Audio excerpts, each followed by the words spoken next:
গণঅভ্যুত্থানের মুখে ২৪-এর ৫ আগস্ট শেখ হাসিনার দেশ ত্যাগ নিয়ে এবার সামনে এলো নতুন তথ্য।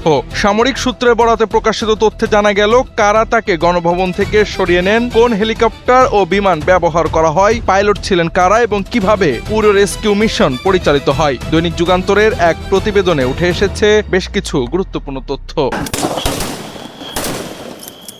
কোটা সংস্কার আন্দোলন গণঅভ্যুত্থানের রূপ নিলে পদত্যাগ করতে বাধ্য হন শেখ হাসিনা। এক পর্যায়ে পরিস্থিতি নিয়ন্ত্রণের বাইরে চলে গেলে শেখ হাসিনাকে দ্রুত গণভবন ছাড়ার পরামর্শ দেওয়া হয়। এরপর একটি বিমান বাহিনীর M17 হেলিকপ্টারে করে তাকে ও তার বোন শেখ রেহানাকে কুর্মিটোলা এয়ারবেইজে নেওয়া হয়। সোয়ান প্রপার্টিজ লিমিটেড তৈরি করছে নিরাপদ, স্বাচ্ছন্দ্যময় এক নতুন ঠিকানা। সোয়ান গ্রুপের একটি পণ্য।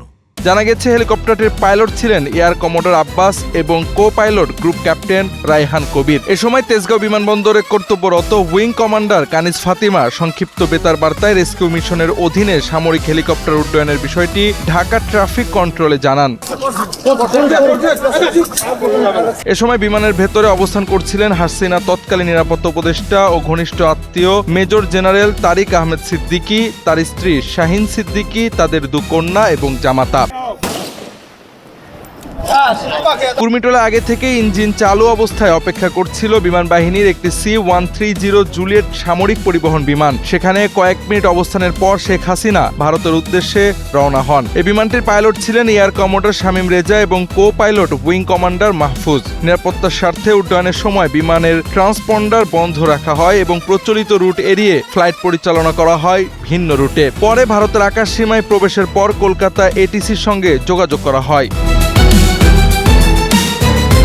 ৫ আগস্ট সন্ধ্যা ৬টা ১৫ হাসিনাকে বহন করা বিমানটি দিল্লির উপকণ্ঠে হিন্দন বিমান ঘাঁটিতে অবতরণ করে। সেখানে ভারতের জাতীয় নিরাপত্তা উপদেষ্টা ওয়াজিদ দোভাল সহ কয়েকজন কর্মকর্তা শেখ হাসিনাকে অভ্যর্থনা জানান। যাত্রীদের নামিয়ে দিয়ে একই বিমান ক্রু ও নিরাপত্তা কর্মীদের নিয়ে ঢাকায় ফিরে আসে।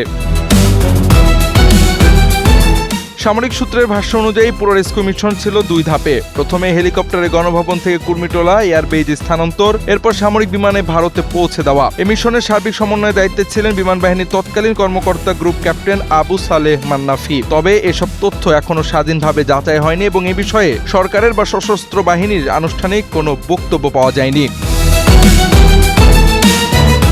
জওয়াদ আহমদ, NPB।